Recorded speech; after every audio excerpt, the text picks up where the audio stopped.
I turned $100 into $1,000 selling just Lego sets in my last business video, but that's not the whole story. During that year, I took on the challenge of making $1,000 selling Legos, but I was also building a Lego resale business with it and completely hid it from you guys. Now it's time to make $1 million.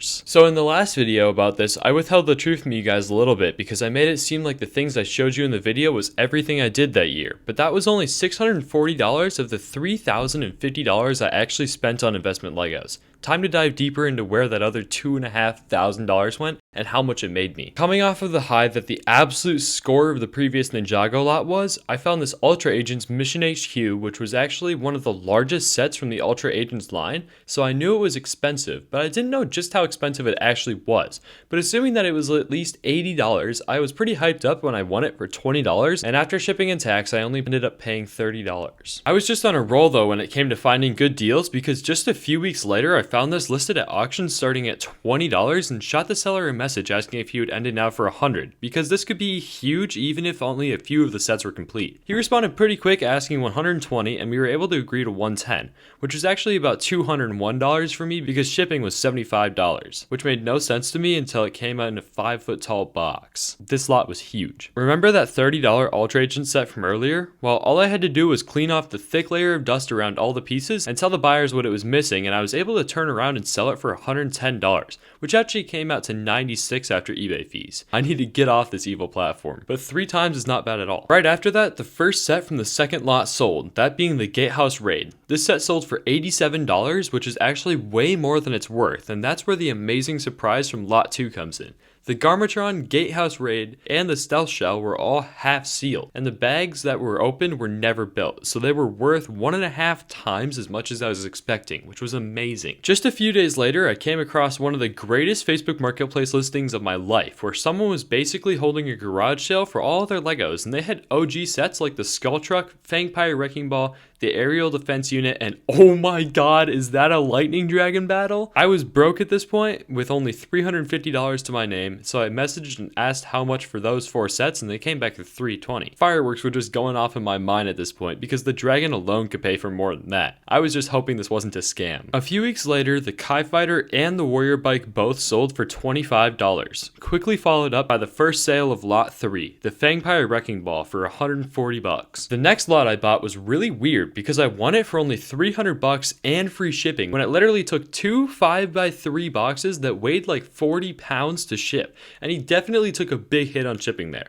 Either way, this lot was absolutely insane because it was 80 figureless sets for only $320, which comes out to $4 a set, when there were things like the Justifier, Scythe, and the Dark Falcon in there. Now, I did keep a couple of the sets for myself because I really wanted them and they were just so dang cheap, but I still sold about 70 of the sets. With all this new inventory, the sales just came flying in. I sold 8 sets before I was even able to buy the next lot, totaling out to $335, almost paying for the entire lot in just a month. After all those sets sold, I bought this little lot that looked like it was just a Rattlecopter, but it also had some Lord of the Rings figures and a Praetorian Guard battle pack, so I knew it was going to be a good deal for only $48.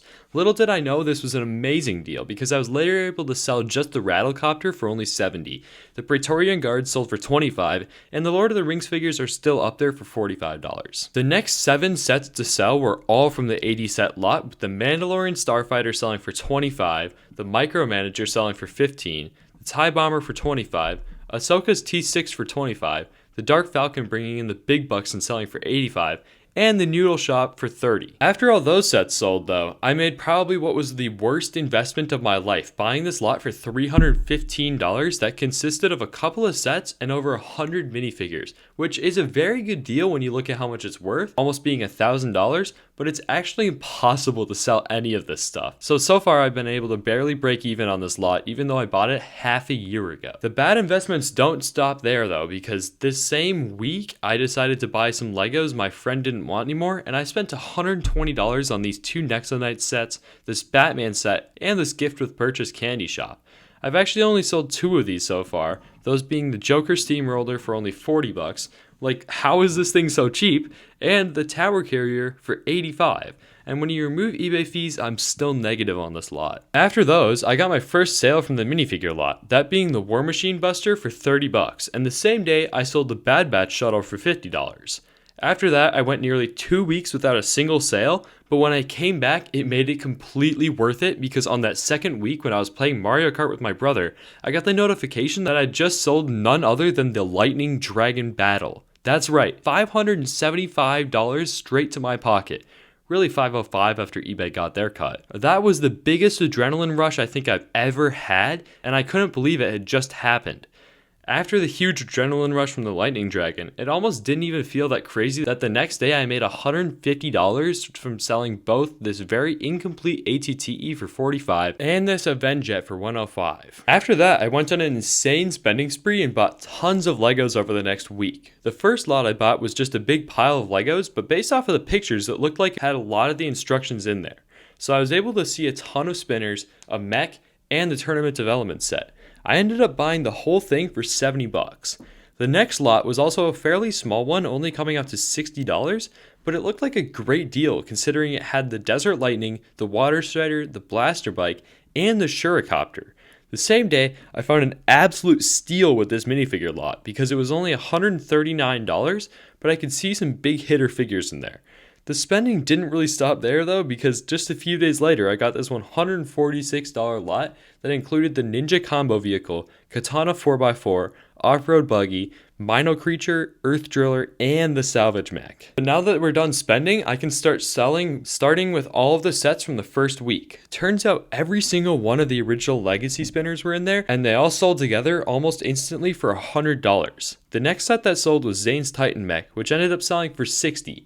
The final set was the Legacy Tournament of Elements, which sold for $45. All in all, I made $205 from this lot, which I'm pretty happy about considering I only invested $70. The first set of the next lot to sell was the Desert Lightning, which actually I let go for $35. The next one that sold was the Shuricopter, surprisingly only sold for $40, and the next set to sell was Cole's Blaster Bike, which sold for $32. The final set to sell from the lot was the Ninjago Movie Water Strider, which I let go for $25. The minifigure lot turned out to be a lot more valuable than I first suspected though, because I found this minifigure in there. And for those who don't know, this minifigure never came in a set, and the only way you were able to get it was by buying an exclusive cube for it. So it's very rare, and I was able to sell it within the first week for $50. After that, I was able to sell the Skybound figure lot for $20, and I actually found every single minifigure from the DBX in this lot, so I listed them all together in a lot and got $90 for them. I got this little $12 order for the Raid Zeppelin figs, and I was able to find every single figure from Enter the Serpent and sold them for $70. Then, after that, someone bought both of the figures from the Rock Rotor and this huge lot of Skybound figures. So I gave them a discount for the bundle purchase, which both of those combined came out to $105. I've had a hard time selling a lot of these sets from the last lot, but I was still able to sell Ronin's Salvage Mech for $45. After that big buying streak though, I didn't buy anything for quite a while, and instead focused more on selling sets, and sell sets I did. First, I sold General Grievous' Speeder for $65, which actually was the first sale from this mistake of a buy. After that, I sold two minifigure lots, a Castle figure lot for $20, and a Ninjago figure lot for $25. After that, I was able to sell two sets in the same day, those being the Earth Driller for $20 and Darth Vader's Transformation Chamber for $13. After that, I sold another minifigure lot, two of these guys from the Ninja Turtles for $20. I sold Jay and Nia's race car for $17, and the next day I sold Loi's Hydromech for $25. The selling continues though, because I sold 3 figureless 501st battle packs for $25, and then this flying fox that was missing a lot of pieces because the bag holding it exploded in shipping, sold for $65. The final set to sell was this complete first order snowspeeder, going for $30. To put an end to the dry spell of buying though, I finally found another great lot to buy, and I was able to negotiate them down to $350 because one of the sets from the original listing wasn't available anymore, and I went over to pick it up the next day. This lot was probably my favorite lot that I got this year because it had so many cool Ninjago sets that were all 100% complete. After that insane find though, I went right back to selling more sets, starting with the Boulder Blaster, which I had just got selling for $35. That was followed up quickly by the Samurai VXL selling for $60, and these two Ultraviolet figures going for $50. The Dojo Showdown sold surprisingly quick, but that might be because I only had it listed for $90. After that, the Garmatron that was 2/3 sealed from this lot right here sold for $112. And I think the EVO Lightning Dragon selling for $8 was the cheapest item I've ever sold. That was followed up by 2 Rise of the Snake sets, the Samurai Mechs, and the Lightning Jet selling for $50 and $22. I finally found something to buy, and this was only $70 when it included some of the greatest legacy sets ever made. Only 3 days later, I also bought a lot with the Oni Titan, Volcano Layer, Mech Dragon, and a ton of figures for only $90. Those were the last purchases of 2025, so now it's only sales for the rest of the year, which I can speedrun to avoid wasting time. So first, someone bought both Warrior Bike and Hover Hunter in a lot together for $50. After that, the Temple of the Ultimate Weapon sold for $95, and then I got the craziest lot sale I've ever had. He bought the Dragon's Pit, the Blaster Bike, the Garmatron, and the Earth Driller all in one lot for $226. After that, someone bought the Attack on Avengers Tower for $70, and someone else bought Paz Vizsla and Moff Gideon Battle and the Ambush on Mandalore as a lot for $25. The first sale of December was this Lego Movie figure lot for $20. Quickly followed by this big old Star Wars lot for $55. The Skull Truck finally sold for $120, and the Oni Titan went for $80. One of my favorite sets, the Titanium Ninja Crawler, sold for $75.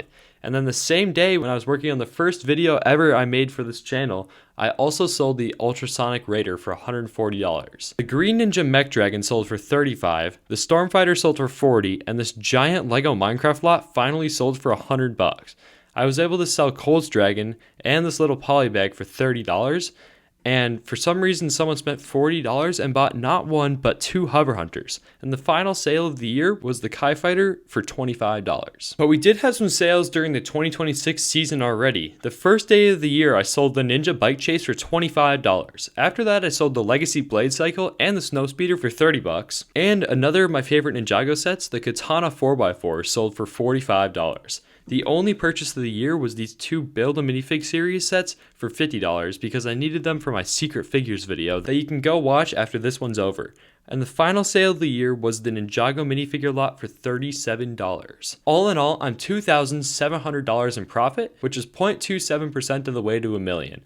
But I won't stop selling Legos until I get there. Now that I have you guys all caught up to modern day, every step in the process from here on out will be recorded, and I'm going to try to turn it into the best series on YouTube. So if you want to continue to see these videos, make sure to subscribe, and if you want me to make a part 3, like the video.